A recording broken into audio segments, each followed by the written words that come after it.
The Essentials of Prayer by Edward McHenry Bounds, Chapter 3, Prayer and Devotion.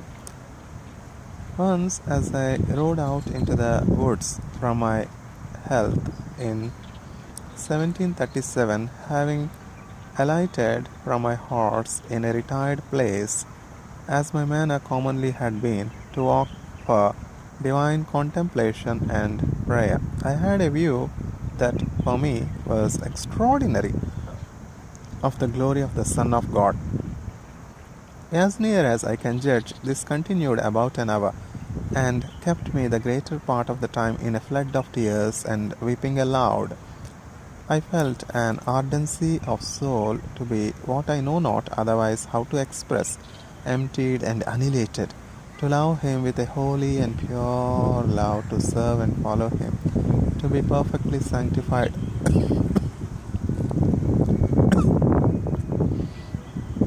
and made pure with the divine and heavenly purity. Jonathan Edwards. Devotion has a religious signification. The root of devotion is to devote to a sacred use. So that devotion in its true sense has to do with religious worship. It stands intimately connected with true prayer. Devotion is the particular frame of mind found in one entirely devoted to God. It is the spirit of reverence, of awe, of godly fear. It is a state of heart which appears before God in prayer and worship. It is foreign to everything like lightness of spirit, and is opposed to levity and noise and bluster. Devotion dwells in the realm of quietness and is still before God. Devotion dwells in the realm of quietness and is still before God. It is serious, thoughtful, meditative. Devotion belongs to the inner life and lives in the closet, but also appears in the public services of the sanctuary. It is a part of the very spirit of true worship and is of the nature of the spirit of prayer. Devotion belongs to the devout man, whose thoughts and feelings are devoted to God. Such a man has a mind given up wholly to religion and possesses a strong affection for God and an ardent love for his house. Cornelius was a devout man, one that feared God with all his house, which gave much alms to the people, and prayed always. Devout man carried Stephen to his burial. One Ananias, a devout man according to the law, was sent unto Shaul when he was blind to tell him what the Lord would have him to do. God can wonderfully use such men, for devout men are his chosen agents in carrying forward his plans. Prayer promotes the spirit of devotion, while devotion is favorable to the best praying. Devotion furthers prayer and helps to drive prayer home to the object which it seeks. Prayer thrives in the atmosphere of true devotion. It is easy to pray when in the spirit of devotion. The attitude of mind and the state of heart implied in devotion make prayer effectual in reaching the throne of grace. God dwells where the spirit of devotion resides. All the graces of the spirit are nourished and grow well in the environment created by devotion. Indeed, these graces grow nowhere else but here. The absence of a devotional spirit means death to the graces born in a renewed heart. True worship finds congeniality in the atmosphere made by a spirit of devotion. While prayer is helpful to devotion, at the same time, devotion reacts on prayer and helps us to pray.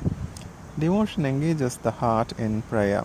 It is not an easy task for the lips to try to pray while the heart is absent from it. The charge which God at one time made against his ancient Israel was that they honored him with their lips while their hearts were far from him. The very essence of prayer is the spirit of devotion.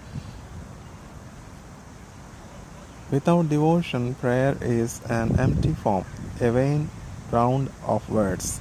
Sad to say, much of this kind of prayer prevails today in the church. This is a busy age, bustling and active, and this bustling spirit has invaded the Church of God. Its religious performances are many. The church works at religion with the order, precision, and force of real machinery. But too often it works with the heartlessness of the machine. There is much of the treadmill movement in our ceaseless round and routine of religious doings. We pray without praying. We sing without singing, with the spirit and the understanding. We have music without the praise of God being in it or near it. We go to church by habit and come home all too gladly when the benediction is pronounced. We read our accustomed chapter in the Bible and feel quite relieved when the task is done. We say our prayers by rote as a schoolboy recites his lesson and are not sorry when the Amen is uttered. Religion has to do with everything but our hearts. It engages our hands and feet. It takes hold of our voices. It lays its hands on our money. It affects even the postures of our bodies, but it does not take hold of our affections, our desires, our zeal, and make us serious desperately in earnest and cause us to be quiet and worshipful in the presence of God. Social affinities attract us to the house of God, not the spirit of the occasion. Church membership keeps us, after a fashion, decent in inward conduct and with some shadow of loyalty to our baptismal vows, but the heart is not in the thing. It remains cold, formal, and unimpressed amid all this outward performance while we give ourselves over to self-congratulation that we are doing wonderfully well religiously. Why all these sad defects in our pity? Why this modern perversion of the true nature of the religion of Jesus Christ? Why is the modern type of religion so much like a jewel case with the precious jewels gone? Why so much of this handling religion with the hands, often not too clean or unsoiled, and so little of it felt in the heart and witnessed in the life? The great lack of modern life is the spirit of devotion.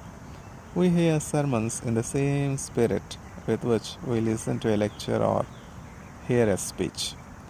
We visit the house of God just as if it were a commonplace, on a level with the theater, the lecture room, or the forum.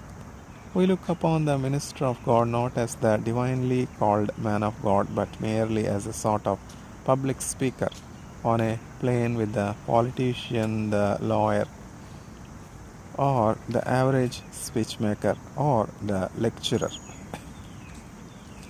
Oh, how the spirit of true and genuine devotion would radically change all this for the better. We handle sacred things just as if they were the things of the world. Even the sacrament of the Lord's Supper becomes a mere religious performance. No preparation for it beforehand, no meditation and prayer afterward. Even the sacrament of baptism has lost much of its solemnity and degenerated into a mere form with nothing specially in it. We need the spirit of devotion, not only to salt our secularities but to make praying real prayers.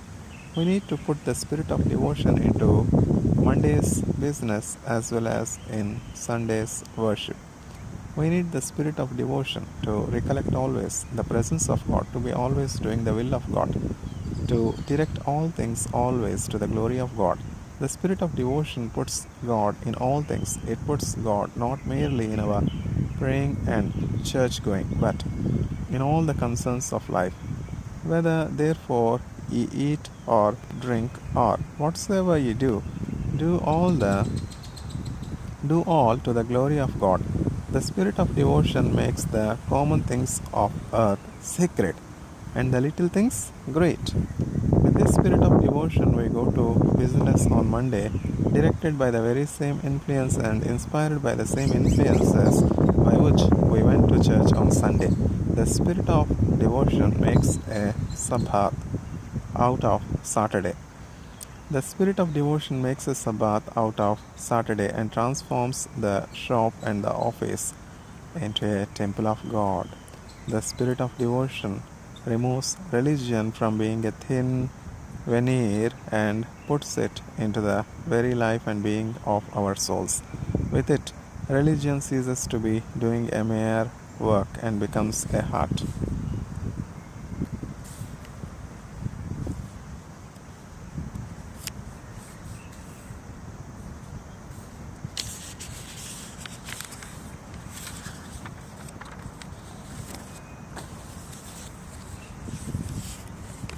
Sending its rich blood through every artery and beating with the pulsations of vigorous and radiant life. The spirit of devotion is not merely the aroma of religion, but the stalk and stem on which religion grows.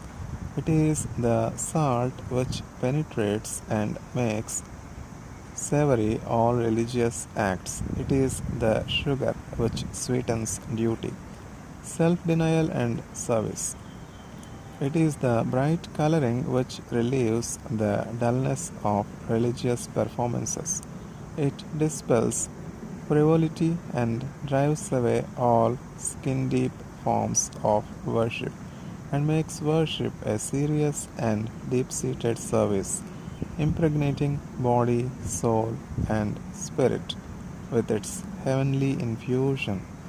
Let us ask in all seriousness, has this highest angel of heaven, this heavenly spirit of devotion, this brightest and best angel of earth, left us when the angel of devotion has gone? The angel of prayer has lost its wings, and it becomes a deformed and loveless thing. The ardor of devotion is in prayer. Revelation 4:8 we read, "And there is not day nor night, saying, Holy, holy, holy, Lord God Almighty, which was and is to come." The inspiration and center of their rapturous devotion is the holiness of God. That holiness of God claims their attention, inflames their devotion. There is nothing cold, nothing dull, nothing wearisome about them or their heavenly worship. They rest not day nor night. What zeal, what unfainting ardor and ceaseless rapture! The ministry of prayer, if it be anything worthy of the name, is a ministry of ardor a ministry of unwearied and intense longing after God and after His holiness. The spirit of devotion pervades the saints in heaven and characterizes the worship of heaven's angelic intelligences. No devotionless creatures are in that heavenly world. God is there, and His very presence begets the spirit of reverence, of awe, and of filial fear. If we would be partakers with them after death, we must first learn the spirit of devotion on earth before we get there. These living creatures, in their restless, tireless attitude after God and their rapt devotion to His holiness, are the perfect symbols and illustrations of true prayer and its ardor. Prayer must be a flame, its ardor must consume. Prayer without fervor is a sun without light or heat, or as a flower without beauty and fragrance. A soul devoted to God is a fervent soul, and prayer is the creature of that flame. He only can truly pray who is all aglow for holiness, for God, and for heaven. Activity is not strength, work is not zeal, moving about is not devotion. Activity often is the unrecognized symptom of spiritual weakness. It may be hurtful to pity when made the substitute for real devotion in worship. It may be hurtful to pity when made the substitute for real devotion in prayer. The colt is much more active than its mother, but she is the wheel horse of the team, pulling the load without noise or bluster or show. The child is more active than the father, who may be bearing the rule and burdens of an empire on his heart and shoulders. Enthusiasm is more active than faith, though it cannot remove mountains nor call into action any of the omnipotent forces which faith can command. A feeble, lively, showy religious activity may spring from many causes. There is much running around, much stirring about, much going here and there in present day church life. But sad to say, the spirit of genuine, heartfelt devotion is strangely lacking.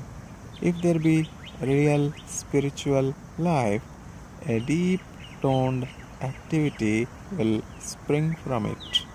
But it is an activity springing from strength and not from weakness. It is an activity which has deep roots, many and strong. In the nature of things, religion must show much of its growth above ground. Much will be seen and be evident to the eye. The flower and fruit of a holy life, abounding in good works, must be seen. It cannot be otherwise, but the surface growth must be based on a vigorous growth of unseen life and hidden roots. Deep down in the renewed nature must the roots of religion go, which is seen on the outside. The external must have a deep internal groundwork. There must be much of the invisible and the underground growth, or else the life will be feeble and short lived, and the external growth sickly and rootless.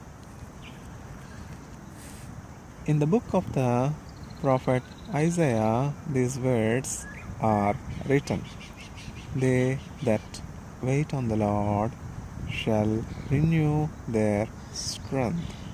They shall mount up with wings as eagles. They shall run and not be weary, and they shall walk and not faint. Isaiah 40:31. This is the genesis of the whole matter of activity and strength of the most energetic, exhaustless, and untiring nature. All this is the result of waiting on God.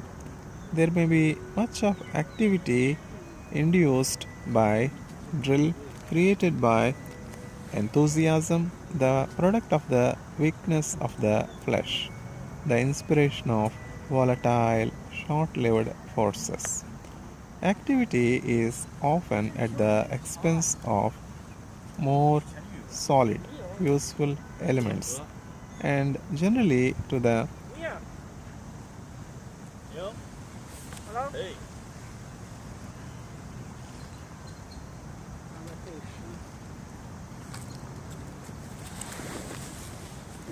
What are you reading? This is a book by Edward McKendy Bounds on the essentials of prayer. I prepare audio video book. Video book. This is a very old book of nearly a century old. Okay. Okay. Very old and prayerful pastor. Can I Yeah, read yeah, it? yeah. Please. Look it. Yeah. Prayer 什么意思啊？ You didn't go back India for 1 year. 1 year. I was here. Maybe you miss your home member, family member, your family member. No, not so. I am contacting via email. I'm not missing. Oh. 这是专业的吧？Prayer 什么意思？这个什么意思啊？祷告、祈祷。 Okay. About religious? Okay. About. Okay. So every day you need to read it. But I wondering why you seem take the video. Record. Yes. When I prepare the video, I can hear whenever I wish. Okay. It will be stored for many years. And I will also upload in Facebook and YouTube so that many others can also listen. Can also listen. Yes. Listen it. Yeah. Good idea. Moreover, Nice. Moreover, it's a very pleasant, calm environment when someone listens to the video and audio in such pleasant environment. Right. Their mind will be comforted. They will get comfort. They will be peaceful. Peaceful. Yeah. So sometimes I saw you read it, but I cannot disturb you read it. You are welcome. You are not disturbing it. Okay. Right. It's a joy to speak to you. Pleased to see you. Peace to see. So how many years will you finish your work in China? I am going to complete my work by next month, but I requested for 1 more year. If I get permission for 1 more year, I will be here. Okay, nice.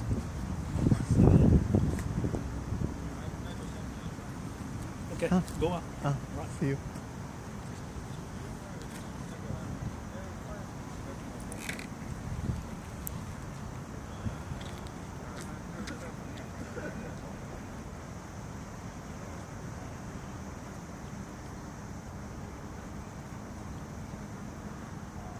This is the genesis of the whole matter of activity and strength of the most energetic, exhaustless, and untiring nature. All this is the result of waiting on God. There may be much of activity induced by drill created by enthusiasm, the product of the weakness of flesh, the inspiration of volatile, short-lived forces. Activity is often at the expense of more solid, useful elements and generally to the total neglect of prayer.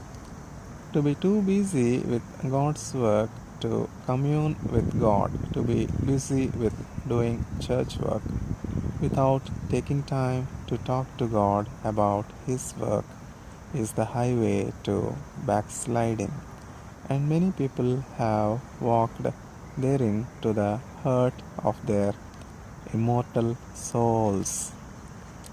Notwithstanding great activity, great enthusiasm, and much hurrah for the work and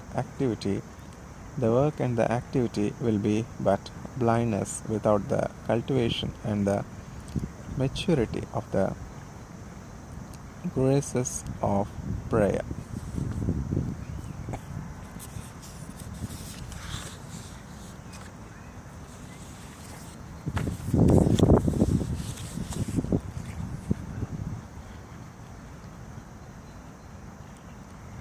The Essentials of Prayer by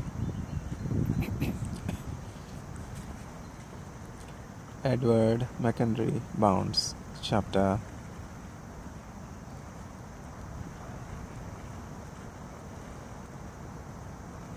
4.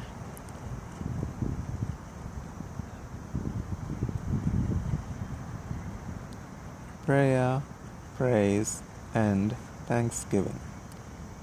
Dr. A.J. Gordon describes the impression made upon his mind by intercourse with Joseph Robinovich, whom Dr.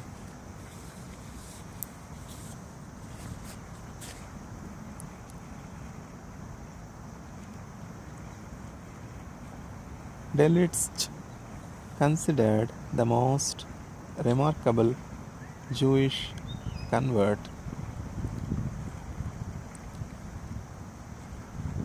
since Saul of Tarsus. We shall not soon forget the radiance that would come into his face as he expounded the messianic plans at our morning and evening worship, and how,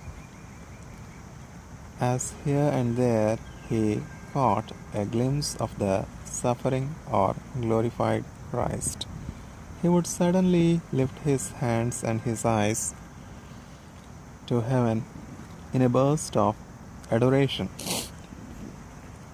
exclaiming with Thomas, after he had seen the nail prints,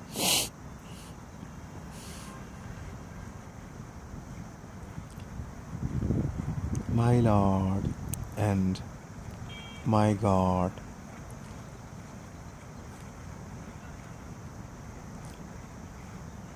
D.M.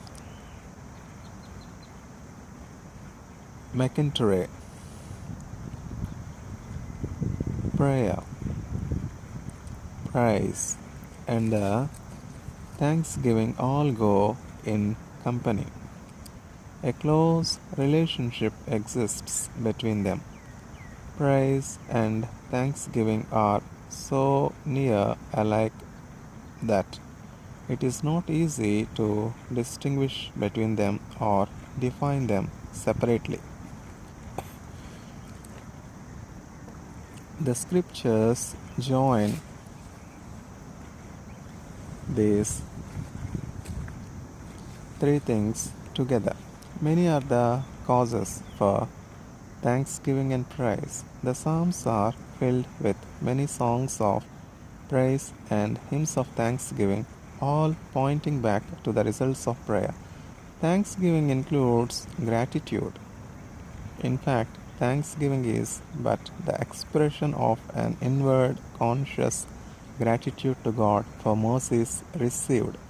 Gratitude is an inward emotion of the soul, involuntarily arising therein, while thanksgiving is the voluntary expression of gratitude. Thanksgiving is oral, positive, active. It is the giving out of something to God. Thanksgiving comes out into the open. Gratitude is secret, silent, negative, passive, not showing its being till expressed in praise and thanksgiving. Gratitude is felt in the heart. Thanksgiving is the expression of that inward feeling.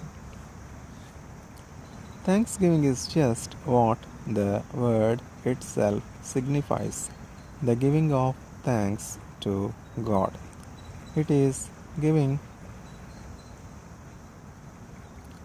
something to God in words which we feel at heart for blessings received. Gratitude arises from a contemplation of the goodness of God. It is bred by serious meditation on what God has done for us. Both gratitude and thanksgiving point to have to do with God and His mercies. The heart is consciously grateful to God. The soul gives expression to the heartfelt gratitude to God in words or acts. Gratitude is born of meditation on God's grace and mercy. The Lord hath done great things for us, whereof we are glad. Herein we see the value of serious meditation. My meditation of Him shall be sweet. Praise is begotten by gratitude and a conscious obligation to God for mercies given. As we think of mercies past, the heart is inwardly moved to gratitude. I love to think on mercies past and future good implore, and all my cares and sorrows cast on Him whom I adore. Love is the child of gratitude. Love grows as gratitude is felt and then breaks out into praise and thanksgiving to God. I love the Lord because He hath heard my voice and my supplication. Answered prayers cause gratitude, and gratitude brings forth a love that declares it will not cease praying.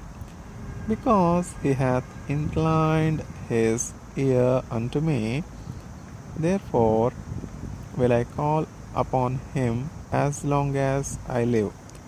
Gratitude and love move to larger and increased praying. Paul appeals to the Romans to dedicate themselves wholly to God, a living sacrifice, and the constraining motive is the mercies of God.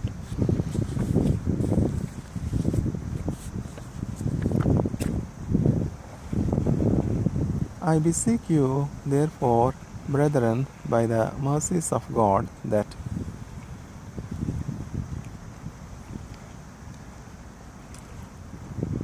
ye present your bodies a living sacrifice, holy, acceptable unto God, which is your reasonable service.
consideration of God's mercies not only begets gratitude but induces a large consecration to God of all we have and are, so that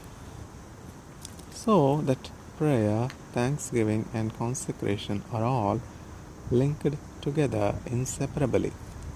Gratitude and thanksgiving always looks back at the past, though it may also take in the present.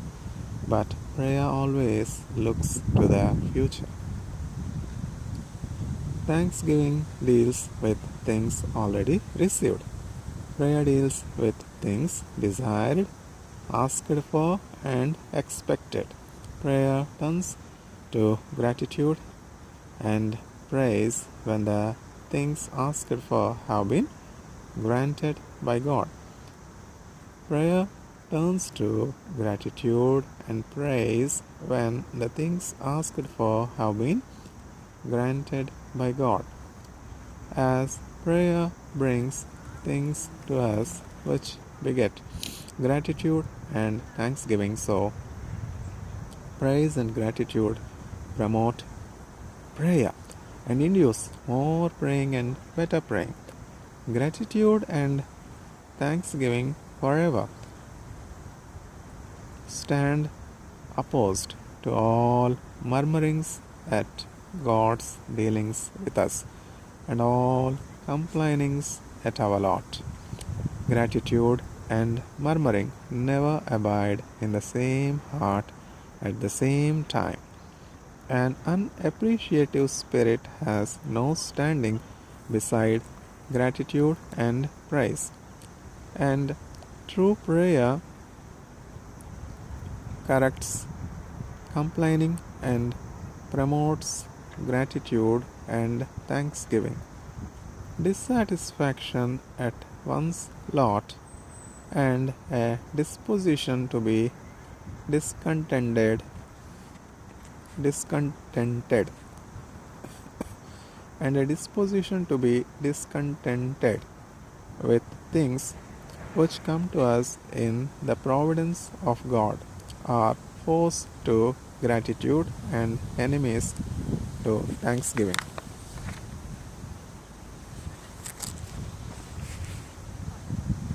The murmurings are ungrateful people. Appreciative men and women have neither the time nor disposition to stop and complain. The bane of the wilderness journey of the Israelites on their way to Canaan was their proneness to murmur and complain against God and Moses. But this, God was several times greatly grieved, and it took the strong praying of Moses to avert God's wrath because of these murmurings. The absence of gratitude left no room nor disposition for praise and thanksgiving, just as it is so always. But when these same Israelites were brought through the Red Sea dry shore, while their enemies were destroyed, there was a song of praise led by Miriam, the sister of Moses. One of the leading sins of these Israelites was forgetfulness of God and His mercies and ingratitude of soul. This brought forth murmurings and lack of praise, as it always does. When Paul wrote to the Colossians to let the word of Christ dwell in their hearts richly and to let the peace of God rule therein, he said to them, "And be ye thankful," and adds, "admonishing yourselves in psalms and hymns and spiritual songs, singing with grace in your hearts unto the Lord." Further on, in writing to these same Christians, he joins prayer and thanksgiving together. Continue in prayer and watch in the same with thanksgiving. And writing to the Thessalonians, he again joins them in union. Rejoice evermore, pray without ceasing. In everything give thanks, for this is the will of God concerning you. We thank thee, Lord of heaven and earth, who has preserved us from our birth, redeemed us oft from death and dread, and with thy gifts our table spread. Wherever there is true prayer, there thanksgiving and gratitude stand hard by, ready to respond to the answer when it comes. For as prayer brings the answer, so the answer brings forth gratitude and praise. As prayer sets God to work, so answered prayer sets thanksgiving to work. Thanksgiving follows answered prayer, just as day succeeds night. True prayer and gratitude led to full consecration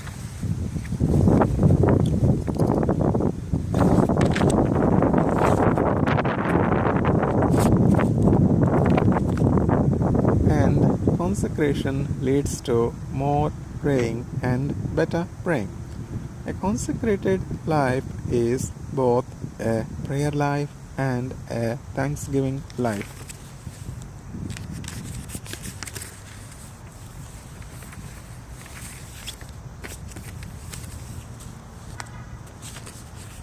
The spirit of praise was once the boast of the primitive church. This spirit abode on the tabernacles of these early Christians as a cloud of glory out of which God shined and spoke. It filled their temples with the perfume of costly flaming incense. That this spirit of praise is sadly deficient in our present-day congregations must be evident to every careful observer. That it is a mighty force in projecting the gospel and its body of vital forces must be equally evident. To restore the spirit of praise to our congregations should be one of the main points with every true pastor.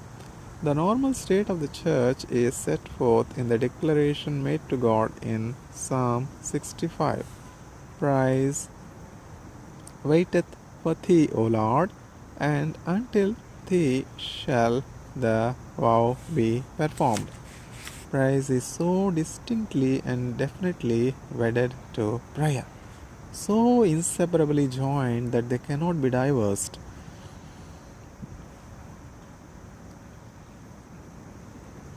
Praise is dependent on prayer for its full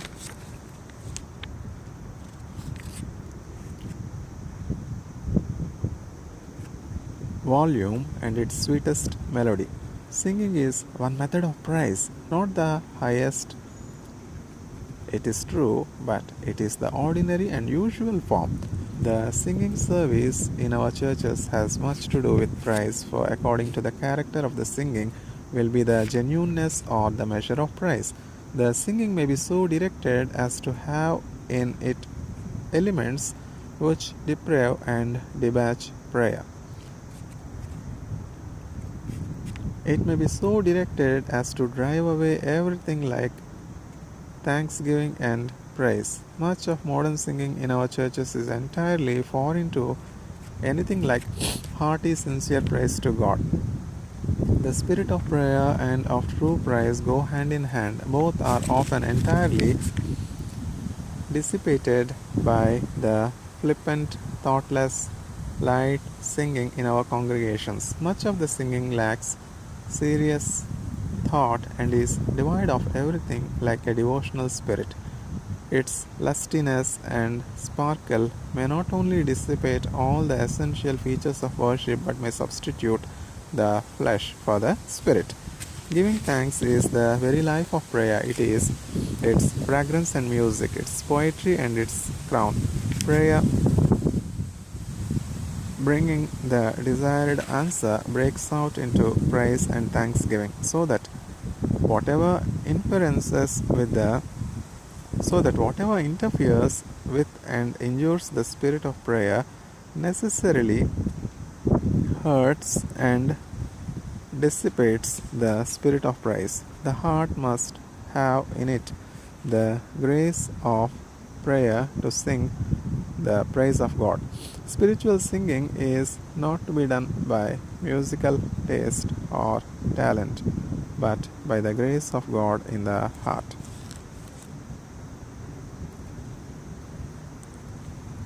Nothing helps praise so mightily as a gracious revival of true religion in the church.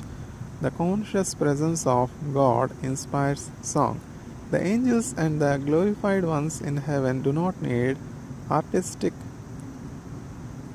presenters to lead them, nor do they care for paid choirs to chime in with their heavenly doxologies of praise and worship. They are not dependent on singing schools to teach them the notes and scale of singing. Their singing involuntarily breaks forth from the heart. God is immediately present in the heavenly assemblies of the angels and the spirits of just men made perfect. His glorious presence begets singing and thanksgiving, while the absence of God from our congregations in the death of song, or which amounts to the same, makes the singing lifeless, cold, and formal. His conscious presence in our churches would bring back the days of praise and would restore the full chorus of song. Where grace abounds, song abounds. When God is in the heart, heaven is present and melody is there, and the lips overflow out of the abundance of the heart. This is as true in the private life of the believer as it is so in the congregations of the saints. The decay of singing, the dying down and out of the spirit of praise in song means the decline of grace in the heart and the absence of God's presence from the people. The main design of all singing is for God's ear and to attract His attention and to please Him. It is to the Lord for His glory and to His honor. Certainly it is not for the glorification of the paid choir to exalt the wonderful musical powers of the singers, nor is it to draw the people to the church, but it is for the glory of God and the good of the souls of the congregation. Alas, how far has the singing of choirs of churches of modern times departed from this idea? It is no surprise that there is no life, no power, no unction, no spirit in much of the church singing heard in this day. In much of the church singing heard in this day. It is sacrilege for any but sanctified hearts and holy lips to direct the singing part of the service of God's house of prayer. Much of the singing in churches would do credit to the opera house and might satisfy as mere entertainments pleasing the ear, but as a part of real worship having in it the spirit of praise and prayer. It is a fraud, an imposition on spiritually minded people, and entirely unacceptable to God. The cry should go out afresh, let all the people praise the Lord, for it is good to sing praises unto our God, for it is pleasant and praise is comely. The music of praise, for there is real music of soul in praise, is too hopeful and happy to be denied. All these are in the giving of thanks. In Philippians, prayer is called requests. Let your requests be made known unto God, which describes prayer as an asking for a gift, giving prominence to the thing asked for, making it emphatic, something to be given by God and received by us, and not something to be done by us. And all this is clearly connected with gratitude to God with thanksgiving. Let your requests be made known unto God. With thanksgiving, let your requests be made known unto God. God does much for us in answer to prayer, but we need from Him many gifts, and for them we ought to make special prayer. According to our special needs, so must our praying be. According to our special needs, so must our praying be. We ought to be special and particular and bring to the knowledge of God by prayer, supplication, and thanksgiving our particular requests, the things we need, the things we greatly desire, and with it all, accompanying all these requests, there must be thanksgiving. It is indeed a pleasing thought that what we are called upon to do on earth, to praise and give thanks, the angels in heaven and the redeemed disembodied spirits of the saints are doing also. It is still further pleasing to contemplate the glorious hope that what God wants us to do on earth, we will be engaged in doing throughout an unending eternity. Praise and thanksgiving will be our blessed employment while we remain in heaven. Now, nor will we ever grow weary for this pleasing task. Joseph Edison sets before us in verse this pleasing prospect. Joseph Edison sets before us in verse this pleasing prospect. Through every period of my life, thy goodness I will pursue, and after death in distant worlds, the pleasing theme renew. Through all eternity to thee, a grateful song I will raise. But oh, eternity is too short to utter all thy praise. But oh, eternity is too short to utter all thy praise.